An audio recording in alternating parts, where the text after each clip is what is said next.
Ako, ipupusta ko sa inyo, si Matibag, sasabihin niyan, may assassin. May kinontract na assassin, pero hindi niya masasabi dahil national security. So ano yon? Propaganda. Opo, dito naman tayo sa impeachment po, no? Hmm. Lumalabas po sa inyong survey, pati sa ibang survey, na natiling mataas ang presidente na ngayon ay nasa impeachment trial na humaharap sa akusasyon ng betrayal of public trust. Parang hindi tumutugma, Prof. Mm.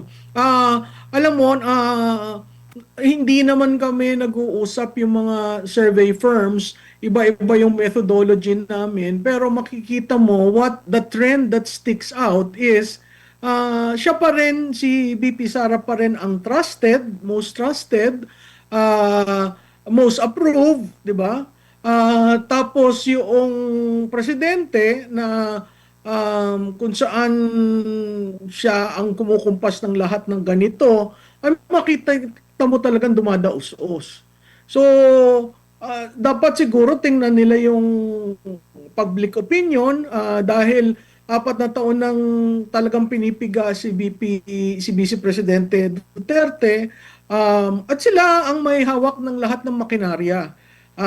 Whether police, whether NBI, whether ahensya ng gobyerno, talagang pag nagustuhan nila, sige. Pero makikita mo nga yung in reverse, ano yung opinion ng taong bayan. At doon lumalabas na makikita mo, despite of what is happening, hindi dumadaos-os ng malaki si Vice Presidente Duterte na ini-expect ng lahat because bugbog na nga, bababa na. Opo. Dito po sa impeachment ngayon ng pangalawang pangulo, naging even na po ba yung at least ngayon makakapagbigay na ng pahayag ang depensa kumpara dati. Nakikita nyo kasi dati talagang one-sided yung naririnig natin kasi pinili po ng pangalawang pangulo na hindi humarap kasi ano na parang meron ng conclusion talaga doon sa Kamara, sa investigasyon.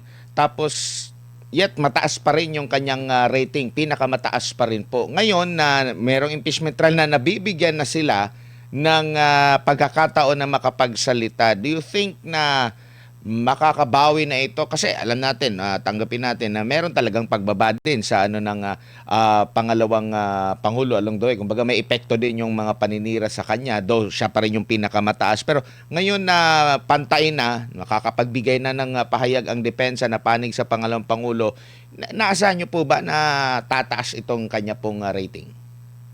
Well, depende siguro kasi makikita mo ang prosecution talagang after every impeachment court hearing, sinasabayan nila ng press conference. At dun sa press conference, pag kinumpir mo yung nangyari sa hearing, magkaiba.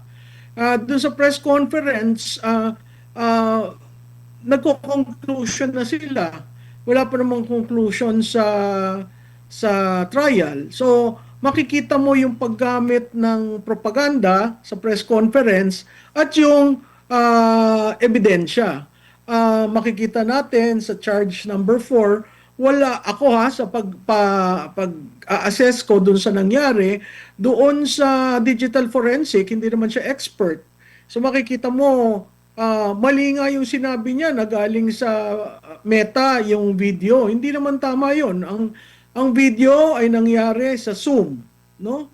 So anything na pag hinanap mo yung original, sa Zoom ka pumunta. Tama?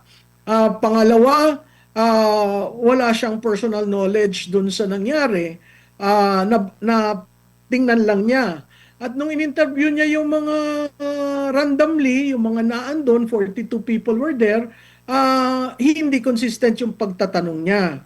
Yun namang si Attorney Lotok, uh, ang daming, ngayon lang ako nakakita na NBI na hindi masino sa typographical error. May typo error sa PINA, may typo error sa affidavit. Tapos nung tinanong siya, ang investigation lang niya kay BP. Eh ba hindi niya tiningnan yung allegedly yung tatlo. Wala namang complaint yung tatlo. So sa akin, ang suma total ko, napakahina ng dalawang witnesses. Ang problema, Admar, hindi naman yung sistema na pinagsang-ayunan ng dalawang parties, tatapusan muna si prosecution doon sa apat bago papasok si defense ng kanilang evidence. So yung nagagawa lang, nagre-rebut lang sila, nagka-counter sila, pero hindi sila nag-o-offer pa ng evidence. Kaya yung kunyari dyan sa grave threat, ipopospone mo muna ang iyong judgment, matapos yung apat, tapos magpe-present si defense ng kanilang evidence or witness, no? Telling yung hindi pagtawag kay Yusek Lopez at saka dun sa Sergeant at Arms ng House, yung nagsabi kay Yusek Lopez na ililipat siya sa Women's Correctional. Nagtaka ako bakit inalaw nila ng withdrawal, no? Kasi si Yusek Lopez was a hostile witness. So hindi ka lang basta naglilista doon tapos only to say na dahil sa redundancy, surplusage, hindi na namin siya tatawagan. Hostile witness nga eh, kaya nakakapagtaka. Pero ganun yung takbo, tapos biglang si Matibag, ako, ipupusta ko sa inyo, si Matibag, sasabihin niyan, may assassin. May kinontract na assassin, pero hindi niya masasabi dahil national security. So ano yon? Propaganda.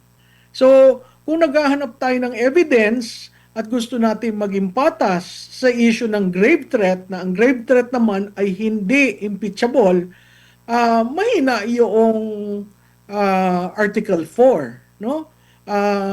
Kaya tingnan natin, pag-usad nito, critical yung pinag-usapan na magdedebate sa Lunes tungkol dun sa BIR, sa SALN at sa AMLA, kasi yung kung ano man ang decision ng impeachment court, dun tatayo yung tatlong charges pa na naiiwan.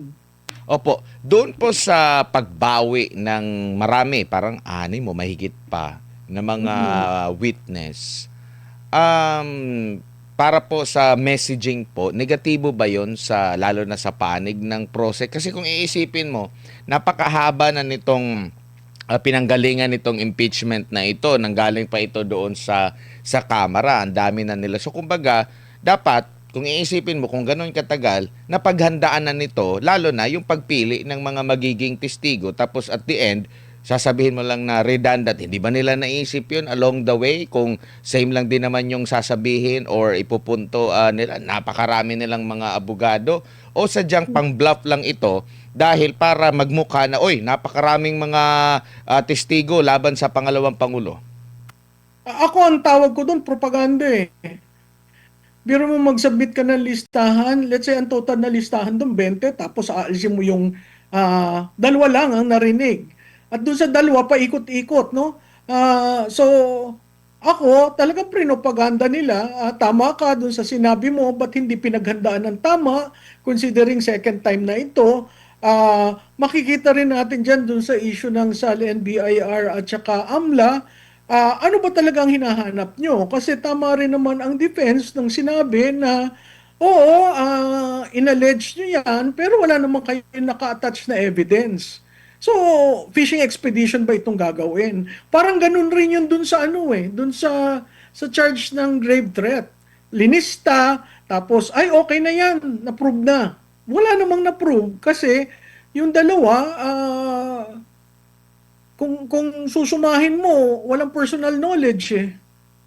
So kung wala kang personal knowledge at ginawa mong witness, mahina yung charge na grave threat. Considering na ang sabi nila, yun ang pinakamatibay at doon maluluhod si Vice Presidente Duterte.